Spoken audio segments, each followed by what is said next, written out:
আজি আমি পথাৰত আচলতে নাটকৰ মানে নাটকৰ আমি কাম কৰিবলৈ আহিছোঁ। এয়া আমাৰ লগত আছে প্ৰাঞ্জল, ক্ৰিছ, সিহঁতি বহুত দূৰ পালেগৈ।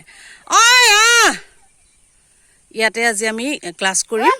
একদম পথাৰৰ মাজত এতিয়া ইতিমধ্যে ধানে গেৰ মেলিছে, ধুনীয়াকৈ ধানবোৰ ওলাই আহিছে, ইমান ধুনীয়া লাগিছে। এইখন হৈছে বৃহৎ সামদৈ পথাৰ, গোটেইখন সেউজীয়া হৈ গৈছেগৈ চব।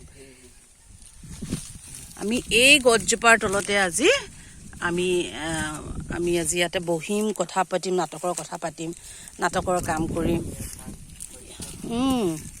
ইমান ধুনীয়া লাগিছে গোটেই পৰিৱেশটো। আমি বহুত দূৰ পানীত খোজ কাঢ়ি কাঢ়ি আহি আজি এইখিনিত পাইছোঁহি। এতিয়া ইহঁতি আহি আছে